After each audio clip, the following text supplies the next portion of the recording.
Hello, good morning, welcome back to my channel. কেমন আছো তোমরা? আশা করি জানো তোমরা খুবই ভালো আছো।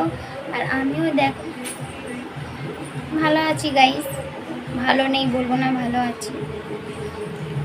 এখন নাস্তা পানি হয়ে গেছে, 11টা 12 হচ্ছে, 11টা 14, 11টা 14 হচ্ছে। তোমার দাদাভাই আমাকে সকাল সকাল ছেড়ে চলে গিয়েছে কাজে।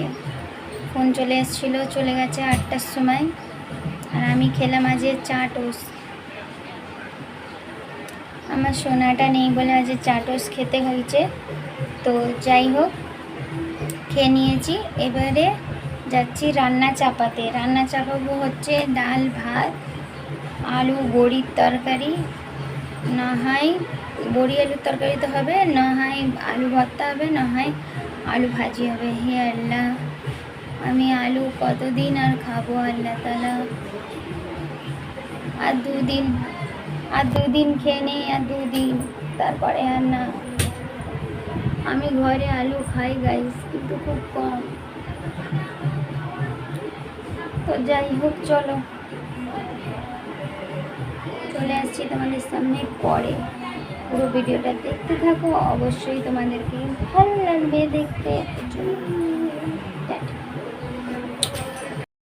দেখো গাইস, খুব যন্ত্রণা হচ্ছে, সেই জন্য দেখো তোমার দাদা চলে এসছে। তোমার দাদা তো আর আমাকে এরকম ছেড়ে দেবে না। দেখো ওষুধ নিয়ে এসে দিল, ওষুধটা শেষ হয়ে গেছিলো। দেখি গ্যাসের জন্য ব্যথা হচ্ছে নাকি। দেখো খাচ্ছি, দেখি দেখি মা আমি খাই। দাঁড়াও বসি একটুখানি।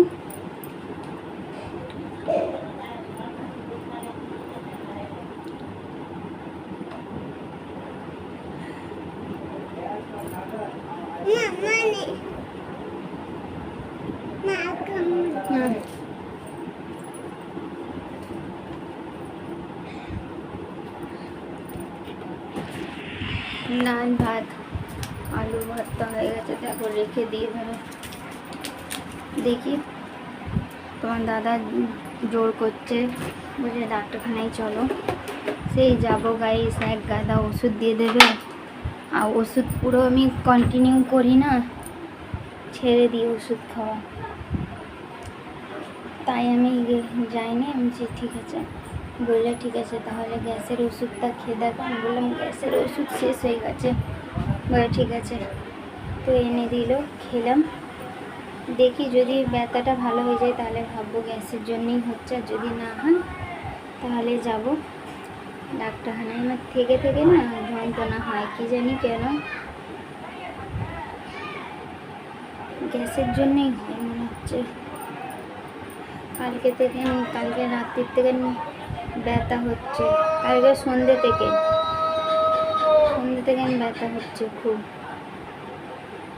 সন্ধ্যে থেকে তোমার দাদাকে বলিনি, ওকে বললে না ও টেনশন হয়ে যায় বেশি, সেই জন্য বলি না। বেশি জোরে হচ্ছিল। এখন আমি ওষুধ খুঁজছিলাম, চলে এসছে। এবার কী খুঁজছে? আমি ওষুধ খুঁজছি। এবার ওষুধ খুঁজতে হবে না, চলো ডাক্তারখানায় চলো। ডাক্তারখানায় খালি জানো ডাক্তার কী করবে, খালি এক গাদা করে ওষুধ লিখে দেবে। ওষুধ খেতে খেতে মানুষের মুখ খারাপ হয়ে যায়। আমি যাবো না, খাবো না। তেমন দেখি ওই গ্যাসের ওষুধটা খেয়ে, তখন বললাম গ্যাসের ওষুধ শেষ হয়ে গেছে বলে এনে দিল। দেখি না কতদূর কী হয়।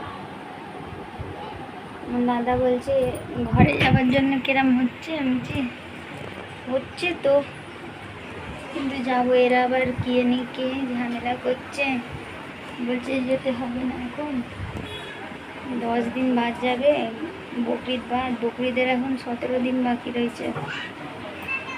17 কথা 18, 19, 20 দিন বাকি রয়েছে। আর আমি এখানে একটা দিনও থাকবো না।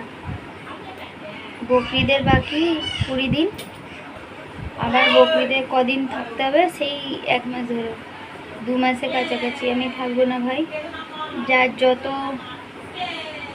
যত বলার আছে, ভাবার আছে, যেটাই ভাবুক বলুক, আমি অত কান দেবো না। কিন্তু আমি গাইস থাকবো না। আমার এখানে প্রচুর অসুবিধা হচ্ছে সব জিনিসের।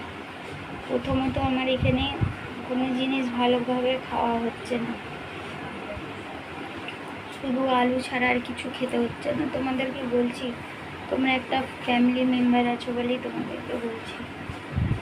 ভালো লাগে না গাইস আমাকে শুধু আলু আলু খেতে, কি করব, মানে আলুই খেতে হচ্ছে।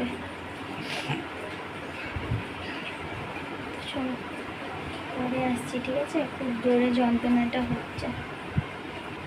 আর এক গাদা কাপড় বের করে নিয়েছি, বললাম আমার শাশুড়িকে যে আমি চলে যাব, দাও যা যা ধোবার আছে তোমার ঘরে দিয়ে দাও, ধুবো। তো চাদর ফাদর পেল্টে দিলাম, পেল্টে পুল্টে রেখেছি ধোবো বলে। আবার এইদিকে শরীরটা খারাপ হচ্ছে, কিন্তু শরীর খারাপের মধ্যেই আমি ধোবো, ধুয়ে নিলে আমি হালকা হয়ে যাব, হালকা হয়ে যাবো। কালকে দিনটা থাকবো, কালকে যা হালকা ফুলকা কাপড় থাকবে ওগুলো কেচে কাচে কালকে দুপুরের দিকে নাইব। সবাই কাপড় যখন খুলে দেবে তখন আর কোনো কাপড়ের ঝামেলা থাকবে না। আমি শনিবারে উঠবো, সকাল সকাল উঠবো, রান্না ফান্না করবো, এই দুপুর দুপুর বেরিয়ে হবো। তাই আমি ভেবেছি, চাই এরা ঝামেলা করুক, চাই যাই করুক, আমার ভালো লাগে না গাইস এখানে। চলো তোমাদেরকে সব মনের কথা বলে দিলাম। তো তোমাদের কি বলা মত তোমরা একটু জানিও আমাকে। আমি এটা ঠিক বলছি কি ঠিক বলছি না, ঠিক আছে? কিন্তু গাইস যাই হোক, যে যেটার থাকে সেই বোঝে যে পরিবারে কী অসুবিধা না অসুবিধা। বাট আমিও ওরকমই বুঝছি, তবুও তোমাদেরকে জানালাম, জানালাম। তোমরা একটু আমাকে জানিও কি করবো। তো গাইস আমার ঘরের কি অবস্থা, এই দেখো, দেখছো কত নোংরা, এই দেখো দেখো সব জায়গায় নোংরা। এটা এক্ষুনি নিয়ে এসে নিচেই ফেললাম, খাটের ওপরে রাখা ছিল। ইস, দেখো এখানে পানি পড়ে গেছে, দেখো খাট, দেখো খাটেরও নোংরা অবস্থা। চলো এগুলোকে আমি ঠিক করে নিই, ঠিক আছে? তারপরে তোমাদের সামনে আসছি, এখন না, অনেক পরে আসবার। আমি কোথাটাই এসছি তোমরা হয়তো বুঝতে পেরেই গেছো, আমি আমার শ্বশুরবাড়ি থেকে না, আমি আমার কুড়ে ঘরে চলে এসেছি, ঠিক আছে? চলো এখন বাই বাই, পরে আসছি। এই দেখো গাইস, তো আমি আমার বাড়িতে চলে এসেছি, ঠিক আছে? তো বাড়ির খুব কিরম অবস্থা ছিল তোমরা দেখেইছো, আর খুব খারাপ অবস্থা ছিল বাড়ির। সেই জন্য তোমার দাদা বললো যে কালকে তো যাবো আমি বাড়িতে, তাতে নাহলে আজকেই চলো। ঘরের অবস্থা খুব খারাপ হয়ে রয়েছে, প্রচুর প্রচুর খারাপ হয়ে রয়েছে সত্যিকারের। এসে দেখলাম গাইস আমার ঘরে কেঁচো ভর্তি হয়ে গেছে, জানো, কেঁচো। আরে বাবারে, আমার তো দেখে অবস্থা খারাপ হয়ে গেছে। তো তোমার দাদা ছিল, তোমার দাদা ওইগুলোকে পরিষ্কার করে দিল। তারপরে আমি আমার ঘর ধরে তোমাদেরকে অবস্থাটা দেখিয়েছিলাম। তারপরে আমি ঝাড় দিলাম, ঝাড় দিয়ে তারপরে আমি যে কাপড়গুলো শুকুর দিয়ে দিয়েছিলাম গাইস, সেই কাপড়গুলোকেও আমি ধুলাম, ঠিক আছে? সেই কাপড়গুলোকেও আমাকে ধুতে হলো, কারণ কাপড়েতে নোংরা ভর্তি হয়ে গেছিলো।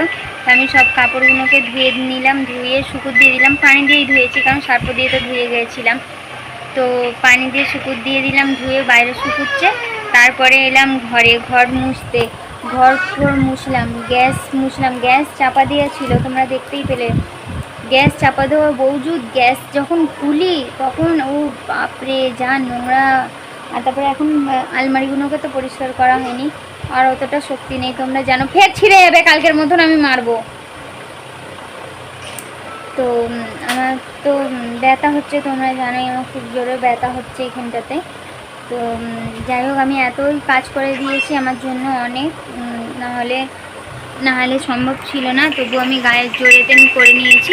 এখন আমার কাজ বাকি রয়েছে চাদর বিছানো। দেখো চাদর বিছোতে হবে, ভালো করে সুন্দর করে দিতে হবে। আর এই দেখবো বালিশের রডগুলো তো পরিয়ে গিয়েছিলাম, তোমরা সবই দেখেছিলে। আমি বালিশের রড পরিয়ে নিয়েছিলাম, চাদরটা পরানো বাকি ছিল, তার মধ্যেই আমাকে যেতে হয়েছিল। তো তার কারণ দেখবো চাদর বালিশের অবস্থা কি রয়েছে, যদি ভালো থাকে তাহলে ঠিক আছে, আর যদি নোংরা মতো লাগে তাহলে খুলে দেবো আমি। আর তারপরে এই তো দেখো এতে চাদর রয়েছে, এই চাদরটাকে বিছিয়ে দেবো আমি, ঠিক আছে। তো এখন আর আসছি না তোমাদের সামনে, একসাথে এবারে পরে আসবো। ছোটো হবে কি বড় হবে ব্লগটা জানি না, যাই হোক একটু মেনটেন করে নিও। এবারে আমি চলে এসেছি, আর প্রচুর অন্ধকার মেঘলা, এবারে আমি বুঝতে পারছি যে মেঘলা হয়েছে, যে হাওয়া চলছে বাতাস চলছে, এটাই, না হলে ওইখানে তো কিছু বোঝা যেত না গাইস, সেটাই। তো যাই হোক চলো, তো আমি ঘরের কাজগুলোকে করি আগে, আমার মেয়েদের দুধগুলোকে গরম করে দিই, আর একটু চাটা করে খাই শান্তি হবে, ঠিক আছে।